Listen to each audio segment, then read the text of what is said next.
하나님의 말씀은 히브리서 7장 1절에서 10절 말씀입니다. 이 멜기세덱은 살렘 왕이요 지극히 높으신 하나님의 제사장이라. 여러 왕을 쳐서 죽이고 돌아오는 아브라함을 만나 복을 빈 자라. 아브라함이 모든 것의 10분의 1을 그에게 나누어 주니라. 그 이름을 해석하면 먼저는 의의 왕이요 그 다음은 살렘 왕이니 곧 평강의 왕이요 아버지도 없고 어머니도 없고 족보도 없고 시작한 날도 없고 생명의 끝도 없어 하나님의 아들과 닮아서 항상 제사장으로 있느니라. 이 사람이 얼마나 높은가를 생각해 보라. 조상 아브라함도 전리품 중 10분의 1을 그에게 주었느니라.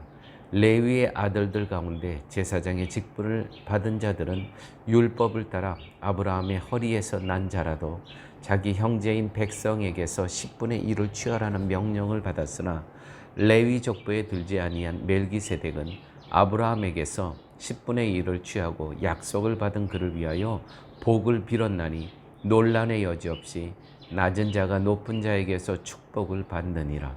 또 여기는 죽을 자들의 10분의 1을 받으나 저기는 산다고 증거를 얻은 자가 받았느니라. 또한 10분의 1을 받은 레위도 아브라함으로 말미암아 10분의 1을 바쳤다고 할 수 있나니 이는 멜기세덱이 아브라함을 만날 때에 레위는 이미 자기 조상의 허리에 있었습니다. 아멘. 오늘 본문은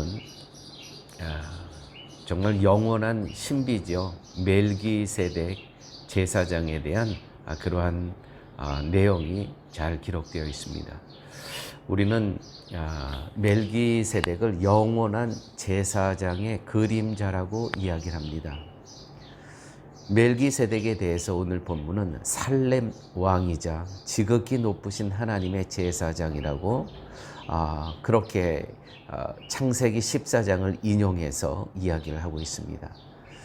이 멜기세덱이란 이름의 의미는 멜기라는 뜻은 왕이라는 뜻입니다. 세덱이라는 뜻은 의. 그러니까 의의 왕이라는 뜻이죠. 또한 살렘이라는 뜻은 평강의 왕이라는 뜻을 갖고 있기도 합니다. 히브리서는 멜기세덱의 계보, 출생, 죽음의 기록이 없는 것을 신학적으로 해석하여 그를 영원한 제사장직의 모형으로 제시하고 있습니다. 아브라함의 11조와 축복을 보게 되면 레위 지파 이전에 이미 상위적, 레위보다 그 위에 있는 상위적 제사장 질서가 있었음을 오늘 본문은 증언하고 있습니다. 오늘 본문에서 저희들에게 주는 영적인 메시지는 다음과 같습니다. 첫째는 레위보다 먼저 등장한 제사장이라는 것입니다. 멜기세덱이. 여러분, 구원은 제도에서 나오지 않습니다. 하나님은 레위 제사장 제도보다 먼저 아브라함 앞에 멜기세덱을 세우셨습니다. 이는 구원이 율법 제도 이전부터 은혜의 계획 안에 있었음을 의미하는 것입니다. 인간은 제도를 붙잡으려 하지만 하나님은 약속을 붙잡게 하십니다. 두 번째, 오늘 본문에서 하나님께서 우리에게 주시는 메시지는 계보가 없다고 신학은 이야기합니다. 그러나 성경은 영원성을 이야기합니다. 성경이 멜기세덱의 시작과 끝을 기록하지 않은 것은 실제 정보의 결핍이 아니라 구속사적 메시지의 의도성이 있는 것입니다. 이는 영원한 제사장 되실 예수 그리스도의 그림자를, 그 모형을 말씀하고 있다는 것이죠. 교회 여러분, 침묵은 비어 있는 것이 아니라 영원을 향한 하나님의 암시. 침묵은 성경이 침묵했다고 해서 거기에 어떤 진리가 없는 것이 아니고요. 하나님의 암시가 거기에 있다는 것입니다. 또한 오늘 말씀 가운데 11조 이전에 이미 질서가 있었다는 것입니다. 이 아브라함의 복종을 보십시오. 아브라함은 스스로 11조를 드립니다. 우리 믿음의 조상이라고 하지 않습니까? 아브라함을. 이 믿음의 조상 아브라함이 제사장에게 멜기세덱에 복종한다는 구절을 갖고 있습니다. 레위 제사장직도 이미 이 질서 아래에 있음을 보여주고 있다는 것이죠. 그러므로 구원은 혈통이 아니라 하나님이 세우신 언약적 질서에 따른다는 것이죠. 또한 오늘 본문에서 예수님은 멜기세덱보다 크신 실제 멜기세덱은 그 예수 그리스도의 그림자였다는 것입니다. 그리스도는 실체시고요. 멜기세덱은 그림자였다는 것입니다. 그리스도는 인간 계열이 아닌 하늘로부터 세워진 영원한 제사장인 것을 우리 모두는 알고 있습니다. 그 모형을 히브리서에서는 멜기세덱은 예수 그리스도의 그림자다라고 표현하고 있다는 것이죠. 자, 교회 여러분, 오늘 본문의 말씀을 나누면서 이제 마치면서 나는 신앙을 제도와 형식에 고정하고 있는가, 아니면 살아계신 대제사장 되신 그리스도께 고정하고 있는가? 교회 여러분, 제도는 보호장치일 뿐입니다.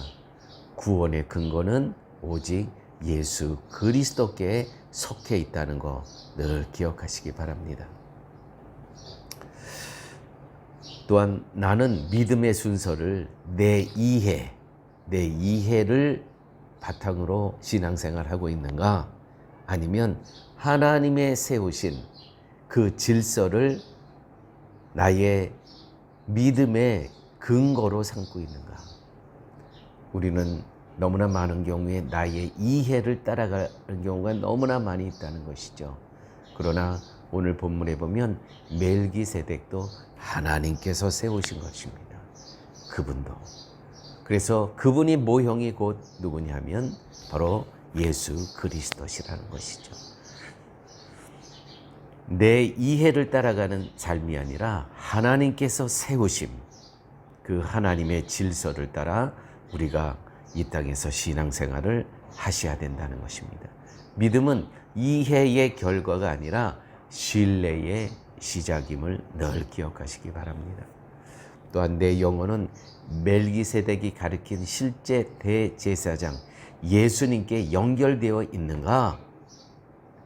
교회 여러분, 실체이신 예수님께 고정될 때 내 영혼은 흔들리지 않습니다. 왜냐하면 영혼에 닫힌 예수 그리스도시기 때문에.